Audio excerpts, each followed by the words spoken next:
안녕하세요. 즐거운 이야기 속에서 수학의 재미를 찾아보는 수다학입니다. 매일 아침마다 하게 되는 고민이 있죠. 오늘 뭐 입지 하는 그 고민이요. 사실 이 옷이라는 것이 예의를 나타냄과 동시에 자신의 이미지를 만들어가는 것이기 때문에 더욱더 중요하게 느껴지는 게 사실인데요. 그런데 옷을 더욱더 멋지게 보이게 만드는 패턴의 창조자 역시 수학자라는 사실 혹시 알고 계시나요? 요즘 수다학 덕분에 이 생활 속에 숨어있는 수학을 찾는 재미가 아주 쏠쏠하다고 얘기하시는 분들이 참 많은데요. 오늘도 흥미로운 수학 이야기 많이 준비되어 있습니다. 전문가 선생님들과 함께 만나서 얘기 나눠볼게요.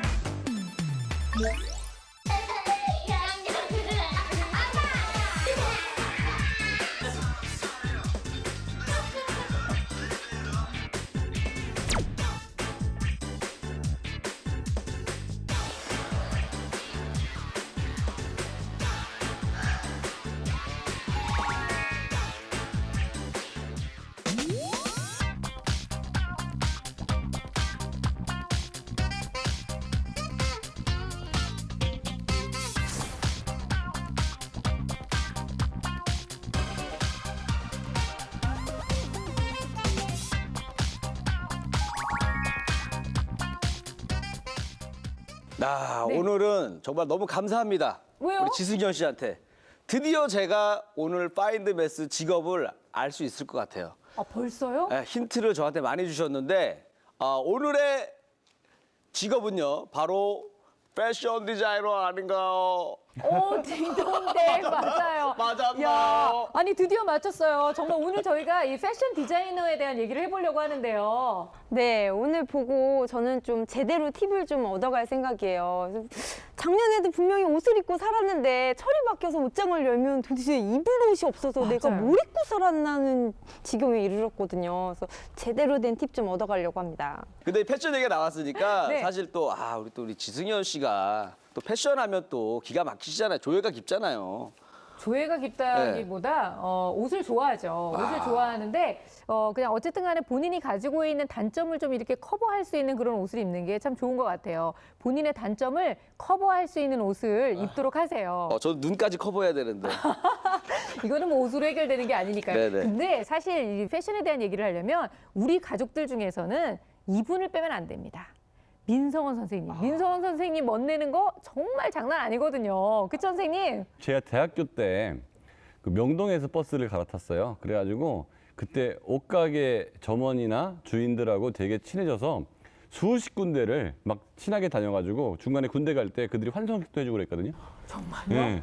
그때부터 이제 옷 입는 걸 좋아했고, 그다음에 제가 좀 키가 크잖아요. 그래서 의상학과에서 학교 그 졸업작품 모델 해달라고. 그래서 어릴 때 또 못 모르고 또 그런 것도 좀 해보고, 또 나이 먹어가지고는 패션쇼나 뭐 이런 거 하겠다고 프랑스 뿌레타포르테 가가지고 막 디자이너들 데리고 가보기도 하고, 그다음에 한국에서 패션쇼를 유치해보기도 하고. 그래서 저는 그 패션과 저는 뭐 뗄래야 뗄 수 없는 뭐 그런 관계 같아요. 우리 선생님은 정말 뭐 이렇게 하나 던져드리면 아니에요. 이러시는 게 없어요. 난 공부도 잘했고 인기도 많았고 옷도 잘 입고. 자, 오늘 민성원 선생님과 함께하는 이 패션 디자이너에 대한 이 패션과 관련된 이야기 많이 기대해 주시기 바랍니다. 오늘은요 특별히 유명 디자이너와 함께 남녀노소 모두 알아두면 좋을 만한 이야기, 좋을 만한 정보들 많이 준비해 봤는데요. 직업 속에 숨어 있는 수학의 원리 알아봅니다. 파인드 매스 지금 시작할게요.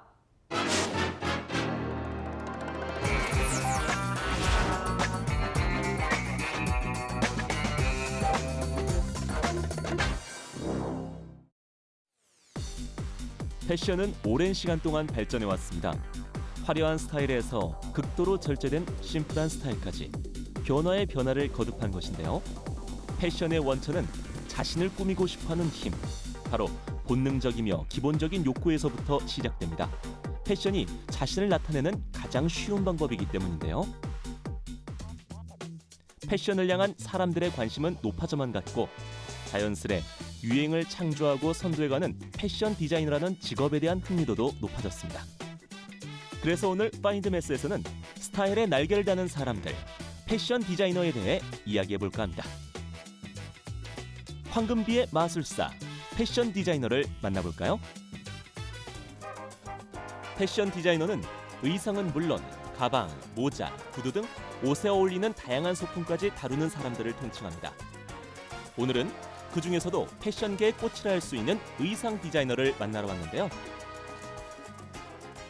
패션 디자이너는 쉽게 얘기하면 의상을 디자인하는 디자이너죠. 옷을 아름답게 만들어주는 사람? 패션 디자이너를 상상할 때 먼저 떠오르는 것은 그림을 그리고 디자인을 하는 모습일 텐데요. 그렇다고 무작정 디자인만 하는 것은 아닙니다. 무엇을 어떻게 표현할 것인가에 대한 콘셉트를 정하는 것이 첫 단계인데요. 콘셉트를 정하면 새로운 계절이 시작되기 6개월 전부터 패션의 흐름을 파악하고 유행 경향, 재료, 세계 조화 등에 관한 자료를 분석합니다. 분석된 자료에 따라 기획 후 디자인을 시작하는 것이죠. 비율, 리듬, 균형, 조화, 강조 등 여러 가지들이 있는데 이거는 비단 패션에만 해당되지 않고 모든 디자인에 해당되는 조형 원리이기도 해요. 제가 예를 들자면 비율이라는 원리를 제가 옷의 프로포션이라고 하죠. 자켓의 길이라든가 소매의 길이는 유행에 따라 사람들이 즐겨보는 그런 세태에 따라 굉장히 틀려지거든요. 하지만 가장 아름답게 볼 수 있는 비율, 우리가 황금 비율이라는 거는 어느 정도 정해져 있어요. 패션은 아름다움을 추구하기 때문에 황금비와 같은 수학 원리가 사용되는데요. 가령 목의 굵기의 비교, 어깨 넓이와 가슴 넓이, 머리가 큰 사람, 키가 작은 사람 등 여러 가지 경우에서 결점을 보충할 수 있도록 의복을 황금비로 분할하여 이상향에 가깝도록 조정하는 것이죠. 우리가 적용되는 이제 수학적 원리가 고차원적인 방정식이나 이런 건 절대 아니에요. 누구나 책을 한 번만 읽어보시면 알 수 있는 그런 굉장히 간단한 수학적 원리가 적용이 돼 있고 보편적으로 많이 알려져 있죠. 콘셉트가 정해진 후 디자인을 하고 디자인대로 평면 도면을 작성합니다. 평면 도면을 작성할 때에는 무엇보다 치수가 중요한데요. 치수 계산이 제대로 되지 않는다면 의상의 한쪽이 길거나 옷이 여며지지 않는 등의 문제가 생기게 됩니다. 그래서 평면 도면 위에 의상의 가로, 세로 길이, 둘레 등을 기록하는 것이죠. 한 치의 오차도 용납되지 않는 정확한 치수 계산. 패션 디자이너가 사용하는 기본적인 수학의 원리입니다. 그 옷을 만들기 위해선 흔히 얘기해서 옷의 설계도 같은 작업실 시설거나 아니면 도식화 같은 게 필요하거든요. 그거를 구체적인, 그러니까 예를 들어서 그림은 평면이라면 옷감도 평면이잖아요. 그거에 대해서 3차원 입체로 만들어줄 수 있는 옷본, 패턴을 만드는 거예요. 그래서 이 패턴이 어떠냐에 따라는 옷의 실루엣이나 옷의 그 멋진 룩을 연출해 줄 수 있고 만들어내는 기초 과정이라고 할 수가 있죠. 우리가 아는 패턴이란 일정한 모양을 반복적으로 표현하는 것을 말합니다. 조화, 대비, 대칭, 반복의 표현으로 수학 원리와 관계가 있죠. 의상 패턴 속에는 같은 모양이 반복되거나 대칭적인 모양이 통일성 있게 나타나게 되는데요. 여기에서 수학적인 배열과 구조를 찾을 수 있습니다. 바로 도형과 기하학인데요. 다양한 도형이 규칙적으로 반복되면서 패턴의 디자인을 형성하는 것이죠. 도면을 준비된 원단 위에 올려놓고 자르는데요. 이것을 재단이라고 합니다. 도면을 원단 위에 올려놓는 이유는 바로 치수 때문인데요. 평면 재단에서 인체에 맞게 입체 재단을 해야 하기 때문에 본래 도면의 치수보다 조금 더 크게 재단해야 합니다. 패션 디자이너가 의도한 크기의 옷을 만들어내기 위해서 직접 마네킹에 잘라낸 옷본을 대고 시침을 하는데요. 인체에 따라 굴곡진 부분들을 시침하면서 치수 계산에 오류가 없었는지도 다시 한번 확인합니다. 이렇게 하면 이제 몸에 딱 맞는 아까 천에서 이렇게 입체적인 이게 뭐랄까 위에 바디스 기본판이 완성이 된 거예요. 여러 과정을 거쳐 재봉까지 마치게 되면 의상이 만들어지는데요. 의상이 완성되기까지는 많은 수정, 보완의 작업이 필요합니다. 비율, 치수 계산, 패턴 등의 작업이 반복되는 것이죠. 따라서 모든 과정에 사용되는 수학적 원리가 중요할 수밖에 없습니다. 완성된 의상은 품평회를 거쳐 패션쇼를 통해 공개됩니다. 패션 디자이너는 런웨이 위에서 자신의 작품을 평가받습니다. 그렇다면 패션 디자이너는 반드시 수학을 공부해야만 하는 것일까요? 수학적 원리를 몰라도 감성적인 디자인은 얼마든지 할 수는 있어요. 하지만 나중에 그거를 많은 사람들로 하여금 내 디자인이 이렇기 때문에 이렇게 나왔다고 설명을 할 때는 전문적인 디자이너라면 그거를 어느 정도는 알고 있어야겠죠. 아이디어가 의상으로 제작되기까지의 과정 속에서 실용성과 아름다움 두 가지 모두를 만족하기 위한 패션 디자이너의 노력을 알 수 있었는데요. 결국 패션 디자이너가 황금 비율을 계산하고 패턴을 구상하는 등 수학을 공부하는 이유는 사람들에게 사랑받는 멋진 의상을 만들기 위해서겠죠.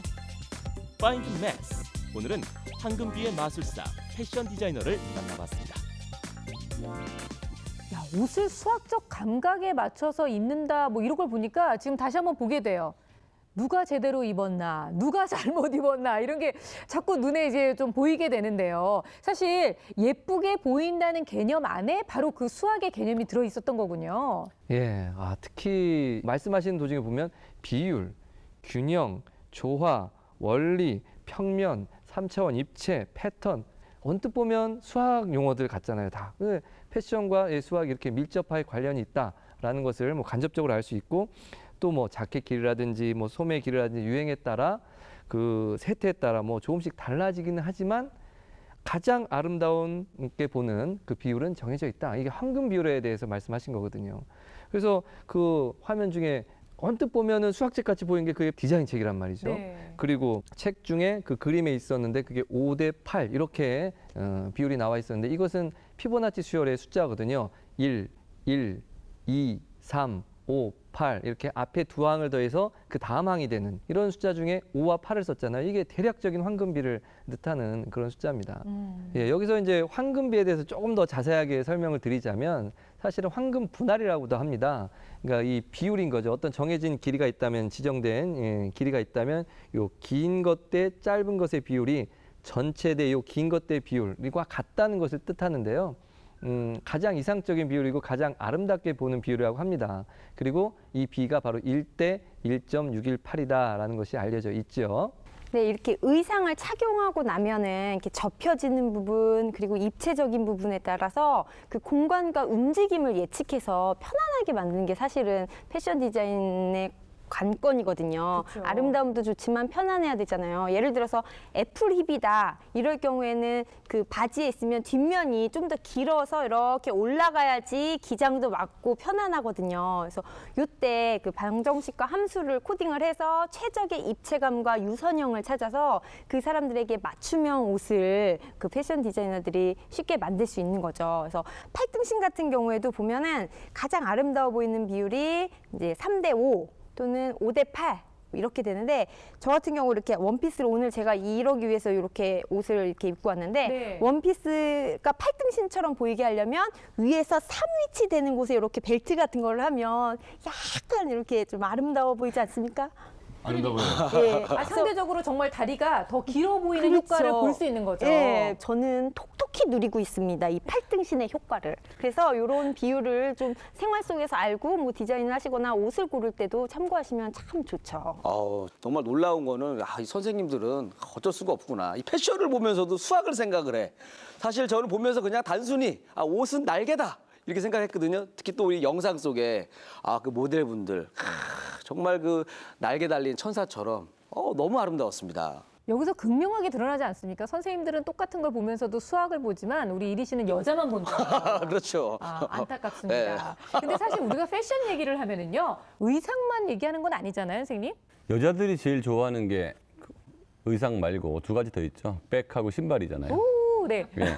그백 같은 경우 보면 이제 패션에는 심미적인 부분이 있을 거예요. 패턴을 어떤 식으로 갈 거냐, 뭐 어떤 스티치를 갈 거냐. 근데 기능적인 측면으로 가면 원의 형태로 만들었을 때 부피가 얼마큼 들어가야 되고 칸을 얼마큼 나눴을 때 얼마큼 배분할 수 있느냐. 사각형으로 만들었을 때는 얼마큼 더 많이 들어가고 삼각형으로 만들면은 굉장히 손해 보는 게 있지만 이 정도는 들어갈 수 있다. 그래서 그 기능적인 측면으로 들어가면 굉장히 많은 또 수학의 원리가 그 속 안에 숨어 있습니다. 저는 패턴 얘기도 굉장히 흥미로웠거든요, 선생님. 뭐 패턴을 이야기하자면 뭐 무궁무진하게 할 수 있습니다. 패턴의 종류는 얼마든지 만들어낼 수 있으니까요. 사실 뭐 그 전에 예술품에도 이런 패턴은 정말 너무너무 많습니다. 몬드리안의 패턴이라는 작품도 있고요. 예술적인 부분에 있어서는 너무나 많이 찾아볼 수 있습니다. 그리고 제가 가본 곳 중에서는 이제 아람브라 궁전이라는 곳이 있는데요. 거기에는 정말 기하의 보고입니다. 왜 그럴 수밖에 없었냐면 이슬람 문화권에서는 이 사람의 모양을 혹은 인간의 모양을 형상화하는 것을 불경스럽다고 여겼기 때문에 기하학적 패턴들이 발달할 수밖에 없었습니다. 그래서 그 벽면에 거의 모든 벽면에 그렇게 기하학적 패턴들이 다 채워져 있었거든요. 그래서 너무나 아름다웠고 아 정말 이 사람들은 수학적인 내용을 많이 공부할 수밖에 없었겠구나. 평면을 채우는 것을 하려면 어떻게 디자인을 해야 되느냐 이 고민을 정말 많이 한 흔적들이 보이거든요.